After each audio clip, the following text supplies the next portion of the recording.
అంతర్జాతీయ విపణిలో దేశీయ కరెన్సీ రూపాయి విలువ అంతకంతకు క్షీణిస్తుంది. భారత్ అమెరికా డీల్పై అనిశ్చితులు, విదేశీ పెట్టుబడుల తరలిపోవడం వంటి కారణాలతో రూపాయి మార్కం విలువ పడిపోతుంది.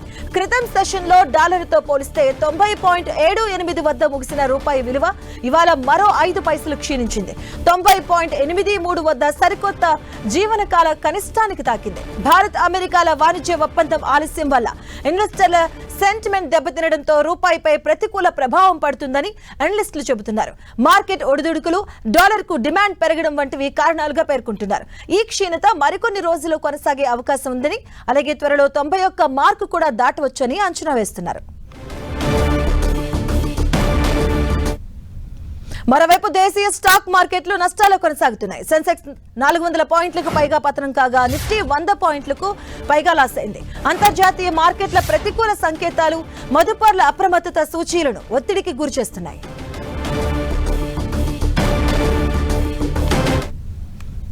ఇక బంగారం ధరలు తగ్గడం, రూపాయి పతనం, స్టాక్ మార్కెట్ల నష్టాలపై మరింత విశ్లేషణ అందించేందుకు మార్కెట్ అనలిస్ట్ క్రాంతి బతిన్ గారు మనతో పాటు సిద్ధంగా ఉన్నారు. వారితో మాట్లాడదాం. క్రాంతి గారు నమస్తే అండి. నమస్తే అండి. సో మనం చూస్తున్నాం రూపాయి విలువ తగ్గిపోవడం, అలాగే ఒక మరోవైపు చూసుకుంటే బంగారం నిన్నటితో పోలిస్తే ఈ రోజు తగ్గడం.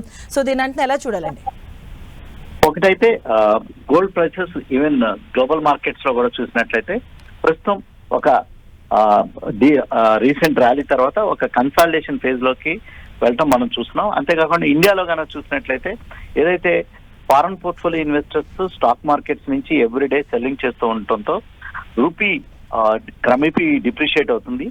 మన గోల్డ్ కనుక చూసినట్లయితే గోల్డ్ మరియు సిల్వర్ కొంతవరకు ఇవి డాలర్ డినామినేటెడ్ అసెట్స్ కాబట్టి ఎప్పుడైతే రూపీ క్షీణిస్తూ ఉంటుందో కొంచెం గోల్డ్ కి డిమాండ్ కూడా తగ్గటం మనం చూస్తున్నాం డొమెస్టిక్ మార్కెట్ లో.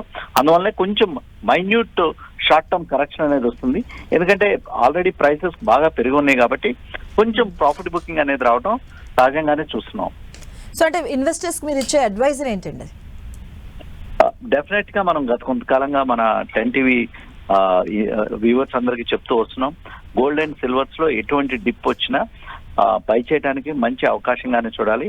ఇంకా ఈ గోల్డ్ అండ్ సిల్వర్ ఈ ప్రైస్ రేంజెస్ నుంచి కూడా ఇంకా ర్యాలీ అవడానికి అవకాశాలు ఎక్కువగా కనపడుతున్నాయి. అంటే మరోవైపు ఇప్పుడు చూడండి రూపాయి విలువ ఆల్మోస్ట్ తగ్గిపోతుంది. మరోవైపు చూసుకుంటే అమెరికా ఆల్ టైమ్ హైక్ వెళ్తుంది. మనం ఈ మధ్య కాలంలో చూసుకుంటే 5 టైమ్స్ వెళ్ళింది. ఇన్ని ట్రంప్ కూడా ఆయన ధృవీకరించారు ఎక్స్ వేదికగా. సో దీన్ని ఎలా చూడొచ్చు? అమెరికా ఎఫెక్ట్ ఎంతవరకు ఉంది, ఎలా ఉండబోతుందండి? అంటే ప్రస్తుతానికి ఇండియా యొక్క క్షీణత కనుక చూసినట్లయితే, ఇండియా రూపీ కనుక క్షీణత కనుక చూసినట్లయితే మనకి మన ఎస్పెషల్లీ మన ఇండియన్ ఎకానమీ, మనం ఇంపోర్ట్ ఓరియంటెడ్ ఎకానమీ, మన ఎక్స్పోర్ట్స్ కొంచెం తగ్గుతూ ఉన్నాయి. ఎక్స్పోర్ట్స్ నిన్న డేటా కనుక చూసినట్లయితే ఎక్స్పోర్ట్స్ అయితే పెరిగినాయి despite of the US trade ఆంక్షలు ఉన్నప్పటికీ ఎక్స్పోర్ట్స్ పెరగటం చూస్తున్నాం. కానీ ఏంటంటే రీసెంట్ గా ఫారెన్ పోర్ట్ఫోలియో ఇన్వెస్టర్స్ డాలర్స్ కి డిమాండ్ ఇండియాలో బాగా పెరుగుతుంది. ఎందుకంటే ఫారెన్ పోర్ట్ఫోలియో ఇన్వెస్టర్స్ వారి యొక్క పొజిషన్స్ ని ఎగ్జిట్ చేస్తున్నారు ఇండియా నుంచి. అందువల్ల డాలర్ కి డిమాండ్ ఎక్కువ వస్తుంది. అందువల్లనే రూపీ క్రమేపీ క్షీణించడం మనం చూస్తున్నాం. దాని యొక్క ఇంపాక్ట్ అనేది డైరెక్ట్ గా బులియన్ మార్కెట్ అంటే బంగారం, వెండి మీద డైరెక్ట్ గా ఇంపాక్ట్ చూపిస్తుంది.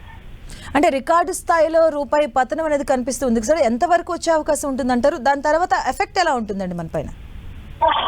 ప్రస్తుతం అయితే మనకి ఇండియాకి ఒక ఫేవరబుల్ కండిషన్ ఏంటంటే crude oil, global crude oil prices కొంచెం ఒక లాంగ్ కన్సాలిడేషన్ ఫేజ్ లోనే ఉండటంతో ప్రస్తుతం రూపీ మనకి తగ్గుతున్నప్పటికీ డాలర్స్ మనం క్రూడ్ ఆయిల్ ధర కనుక చూసినట్లయితే ఈ రోజు $56.42 పర్ బ్యారెల్ ఉంది.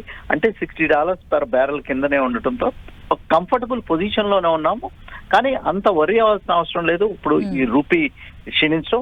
In case global oil prices కనుక ఏ మాత్రం పెరిగినా మన ఇండియన్ ఎకానమీ మీద ఎక్కువ నెగిటివ్ ఇంపాక్ట్ అనేది ఉండడానికి క్లియర్ కట్ అవకాశాలు ఉన్నాయి. As long as crude oil కనుక ఈ ప్రైస్ రేంజ్ లోనే కన్సాలిడేట్ అయితే కనుక మన మీద అంత కరెంట్ అకౌంట్ మీద కానీ లేకపోతే మన ఇంపోర్ట్స్ మీద కానీ కొంచెం ఒత్తిడి అయితే తక్కువగానే ఉంటుంది. అంటే గోల్డ్ అండ్ సిల్వర్ విషయానికి వస్తే ఎంత వరకు తగ్గే అవకాశాలు ఉంటాయండి రెండు? ఇక్కడ నుంచి జస్ట్ 1-2% మాత్రమే కరెక్షన్ కి ఆస్కారం ఉందండి. మరీ అంతగా గోల్డ్ అండ్ సిల్వర్ ప్రైసెస్ లో షార్ప్ డిక్లైన్స్ అయితే ఎక్స్పెక్ట్ చేయకూడదు. Okay. ఏదైనా షార్ప్ డిక్లైన్ ఇన్ కేసు వచ్చినా ఒక మంచి బయింగ్ ఆపర్చునిటీ కింద చూడాలి. రైట్ అండి, థ్యాంక్ యూ అండి క్రాంతి గారు.